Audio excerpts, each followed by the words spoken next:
ഒന്ന് ശമൂവേലിന്റെ പുസ്തകം 19-ാം അധ്യായം. അനന്തരം ശൗൽ തന്റെ മകനായ യോനാഥാനോടും സകല ഭൃത്യന്മാരോടും ദാവീദിനെ കൊല്ലണമെന്ന് കൽപ്പിച്ചു.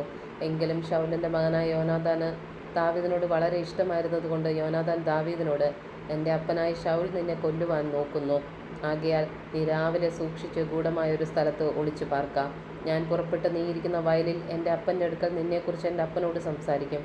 ഞാൻ ഗ്രഹിക്കുന്നത് നിന്നെ അറിയിക്കാം എന്ന് പറഞ്ഞു.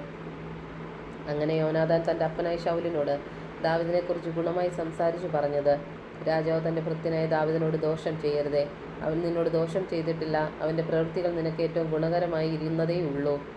അവൻ തൻ്റെ ജീവനെ ഉപേക്ഷിച്ചുകൊണ്ടല്ലോ ആ ഫെലിസ്ത്യനെ സംഹരിക്കുകയും അങ്ങനെ യഹോവ എല്ലാ ഇസ്രായേലിനും വലിയൊരു രക്ഷ വരുത്തുകയും ചെയ്തത്.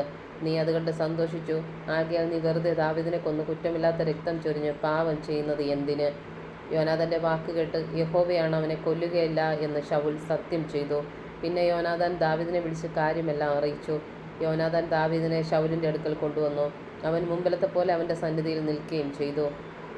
പിന്നെയും യുദ്ധം ഉണ്ടായാറെ ദാവീദ് പുറപ്പെട്ട് ഫെലിസ്ത്യരോട് പടവെട്ടി അവരെ കഠിനമായി തോൽപ്പിച്ചു. അവർ അവൻ്റെ മുമ്പിൽ നിന്ന് ഓടി. യഹോവയുടെ പക്കൽ നിന്ന് ദുരാത്മാവ് പിന്നെയും ശൗലിന് മേൽ വന്നു. അവൻ കയ്യിൽ കുന്തവും പിടിച്ച് തൻ്റെ അരമനയിൽ ഇരിക്കുകയായിരുന്നു. ദാവീദ് കിന്നരം വായിച്ചു കൊണ്ടിരുന്നു. അപ്പോൾ ശൗൽ ദാവീദിനെ കുന്തം കൊണ്ട് ചുവരോട് ചേർത്ത് കുത്തുവാൻ നോക്കി. അവനോ ശൗലിൻ്റെ മുമ്പിൽ നിന്ന് മാറിക്കളഞ്ഞു. കുന്തം ചുവരിൽ തറച്ചു. ദാവീദ് ആ രാത്രിയിൽ തന്നെ ഓടിപ്പോയി രക്ഷപ്പെട്ടു. ദാവീദിനെ കാത്തുനിന്ന് രാവിലെ കൊന്നുകളയേണ്ടതിന് ശൗൽ അവൻ്റെ വീട്ടിലേക്ക് ദൂതന്മാരെ അയച്ചു. ദാവീദിൻ്റെ ഭാര്യയായ മീകൾ അവനോട്, ഈ രാത്രിയിൽ നിന്റെ ജീവനെ രക്ഷിച്ചു കൊണ്ടില്ലെങ്കിൽ നാളെ നിന്നെ കൊന്നുപോകും എന്ന് പറഞ്ഞു. അങ്ങനെ മീകൾ ദാവീദിനെ കിളിവാതിലിൽ കൂടി ഇറക്കി വിട്ടു. അവൻ ഓടിപ്പോയി രക്ഷപ്പെട്ടു. മീകൾ ഒരു ബിംബമെടുത്ത് കട്ടിലിന്മേൽ കിടത്തി. അതിൻ്റെ തലയ്ക്ക് കോലാട്ടുരോമം കൊണ്ടുള്ള മൂടിയും ഇട്ട് ഒരു വസ്ത്രം കൊണ്ട് പുതപ്പിച്ചു. ദാവീദിനെ പിടിപ്പാൻ ശൗൽ ദൂതന്മാരെ അയച്ചപ്പോൾ അവൻ ദീനമായി കിടക്കുന്നു എന്നവൾ പറഞ്ഞു. എന്നറ ശൗൽ, ഞാനവനെ കൊല്ലേണ്ടതിന് കിടക്കയോടെ എൻ്റെ അടുക്കൽ കൊണ്ടുവരുവീൻ എന്ന് കൽപ്പിച്ചു. ദാവീദിനെ ചെന്ന് നോക്കുവാൻ ദൂതന്മാരെ അയച്ചു. ദൂതന്മാർ ചെന്നപ്പോൾ കട്ടിലിന്മേൽ ഒരു ബിംബം തലയ്ക്ക് കോലാട്ട് രോമം കൊണ്ടുള്ള ഒരു മൂടിയുമായി കിടക്കുന്നത് കണ്ടു. എന്നാൽ ശൗൽ മീകളിനോട്, നീ ഇങ്ങനെ എന്നെ ചതിക്കുകയും എൻ്റെ ശത്രു ചാടിപ്പോകാൻ അവനെ വിട്ടയക്കുകയും ചെയ്തത് എന്തെന്ന് ചോദിച്ചതിന്, എന്നെ വിട്ടയക്കാം, അല്ലെങ്കിൽ ഞാൻ നിന്നെ കൊല്ലുമെന്ന് അവൻ എന്നോട് പറഞ്ഞുവെന്ന് മീകൾ ശൗലിനോട് പറഞ്ഞു. ഇങ്ങനെ ദാവീദ് ഓടിപ്പോയി രക്ഷപ്പെട്ടു. രാമയിൽ ശമൂവേലിൻ്റെ അടുക്കൽ ചെന്ന് ശൗൽ തന്നോട് ചെയ്തതൊക്കെ അവനോട് അറിയിച്ചു. പിന്നെ അവനും ശമൂവേലും പുറപ്പെട്ട് നയ്യോത്തിൽ ചെന്ന് പാർത്തു. അനന്തരം ദാവീദ് രാമയിലെ നയ്യോത്തിലുണ്ടെന്ന് ശൗലിന് അറിവ് കിട്ടി. ശൗൽ ദാവീദിനെ പിടിപ്പാൻ ദൂതന്മാരെ അയച്ചു.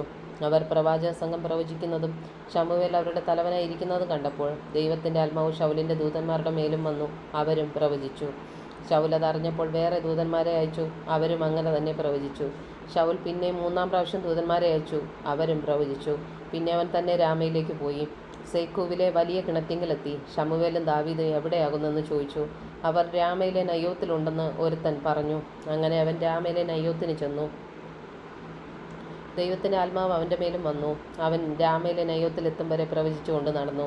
അവൻ തൻ്റെ വസ്ത്രം ഉരിഞ്ഞു കളഞ്ഞു. അങ്ങനെ ശമൂവേലിൻ്റെ മുമ്പാകെ പ്രവചിച്ചുകൊണ്ട് അന്ന് രാപ്പകൽ മുഴുവനും നഗ്നനായി കിടന്നു. ആകയാൽ ശൗലുമുണ്ടോ ഈ പ്രവാചകനകത്തിലെന്ന് പറഞ്ഞു വരുന്നു.